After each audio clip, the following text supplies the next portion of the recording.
عزیزو، افریقہ کے ایک ملک میں ایک شخص بائبل مقدس کا عالم تھا۔ کسی چرچ میں پاسٹر مقرر ہوا۔ لوگ اس پاسٹر کا بہت احترام کرتے تھے اور ہر شخص چاہتا تھا کہ اس خدا کے خادم کو اپنے گھر دعوت میں بلائے اور برکت پائے۔ پھر ایک مسیحی فیملی نے کرسمس کے دنوں میں ان کو دعوت پر اپنے گھر بلایا۔ پاسٹر صاحب نے دعوت قبول کی اور مقررہ وقت پر فیملی کے گھر پہنچے اور وہاں ان کا بہت شاندار استقبال کیا گیا۔ کھانے کے بعد پاسٹر صاحب نے میزبان کے حق میں دعا کی اور واپس چلے گئے۔ میزبان شخص کی زوجہ نے پاسٹر کے جانے کے بعد مہمان خانہ کی صفائی ستھرائی کی تو اسے یاد آیا کہ اس نے کچھ رقم مہمان خانہ میں رکھی تھی، لیکن بہت تلاش کے باوجود وہ رقم اس عورت کو نہیں ملی، اور اس نے اپنے شوہر سے پوچھا کہ کیا تم نے وہ رقم لی ہے؟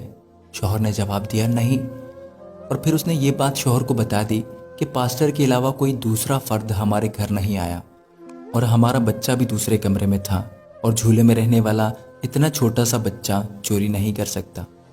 بالآخر دونوں اس نتیجے پر پہنچے کہ رقم پاسٹر صاحب نے چوری کی ہے، اور یہ سوچتے ہوئے میزبان کے غم و غصہ کی انتہا نہ رہی کہ ایسا کیسے ہو سکتا ہے کہ ہم نے انہیں اتنے عزت و احترام کے ساتھ اپنے گھر میں بلایا اور انہوں نے یہ غلط کام کیا۔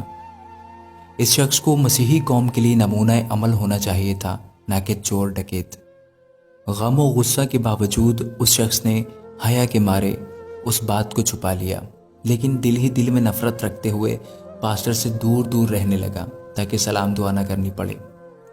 اسی طرح سال گزر گیا اور پھر کرسمس نزدیک آ گیا، اور لوگ پھر اسی خاص محبت اور جوش و خروش کے ساتھ خدا کے خادموں کو اپنے گھروں میں دعوت کے لیے بلانے لگے۔ اس شخص نے اپنی زوجہ سے پوچھا کہ ہمیں کیا کرنا چاہیے، پاسٹر صاحب کو گھر بلائیں یا نہیں؟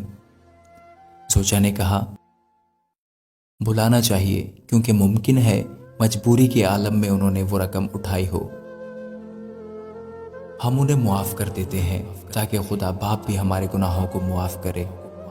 اور پھر اس شخص نے پاسٹر صاحب کو اسی عزت اور احترام کے ساتھ اپنے گھر دعوت پر بلایا، اور جب دعا اور کھانا وغیرہ کھا کے فارغ ہو گئے تو میزبان نے پاسٹر سے کہا جناب، آپ متوجہ تو ہوں گے کہ سال بھر سے آپ کے ساتھ میرا رویہ بدل سا گیا ہے۔ پاسٹر صاحب نے جواب دیا ہاں، لیکن زیادہ مصروفیت کی وجہ سے میں تم سے اس کی وجہ معلوم نہیں کر سکا۔ میزبان نے کہا معافی چاہتا ہوں، میرا ایک سوال ہے اور مجھے امید ہے آپ اس کا واضح جواب دیں گے۔ پچھلے سال کرسمس کے دنوں میں ہم نے آپ کی دعوت کی تھی اور میری زوجہ نے مہمان خانہ میں کچھ رقم رکھی تھی اور پھر وہ رقم اٹھانا بھول گئیں، اور آپ کے جانے کے بعد بہت ڈھونڈنے کے باوجود بھی وہ رقم ہمیں نہیں ملی۔ کیا رقم آپ نے لی تھی؟ پاسٹر نے کہا ہاں میں نے لی تھی۔ میزبان حیران و پریشان ہو گیا اور پاسٹر صاحب نے اپنی بات جاری رکھتے ہوئے کہا جب میں مہمان خانہ سے جانے لگا تو میں نے دیکھا کہ میز پر کچھ پیسے رکھے ہوئے ہیں اور پنکھے کی تیز ہوا سے نوٹ ادھر ادھر اڑ رہے تھے،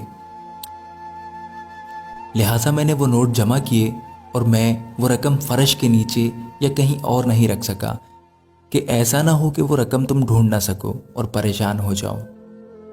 اس کے بعد پاسٹر نے زور سے اپنا سر ہلایا اور اونچی آواز میں رونا شروع کر دیا، اور پھر میزبان کو مخاطب کر کے کہا میں اس لیے نہیں رو رہا کہ تم نے مجھ پر چوری کا الزام لگایا ہے، اگرچہ یہ بہت دردناک ہے، لیکن میں اس لیے رو رہا ہوں کہ ایک سال گزر گیا اور تم میں سے کسی نے بائبل مقدس کا ایک صفحہ بھی نہیں پڑھا، اور اگر تم بائبل مقدس کو ایک بار کھول کر دیکھ لیتے تو تمہیں رقم بائبل مقدس میں ہی رکھی مل جاتی۔ یہ سن کر میزبان بہت تیزی سے اٹھ کر بائبل مقدس اٹھا کر لایا اور جلدی سے کھولا، اور اس کو مکمل رقم بائبل مقدس میں رکھی ملی۔ عزیزو، یہ بات میں کسی پر تنقید کرنے کے لیے نہیں کہہ رہا، لیکن یہ بھی سچ ہے کہ بعض مسیحی لوگوں کا یہ حال ہے کہ سال بھر میں ایک دفعہ بھی بائبل مقدس نہیں کھولتے اور اپنے آپ کو سچا اور حقیقی مسیحی سمجھتے ہیں۔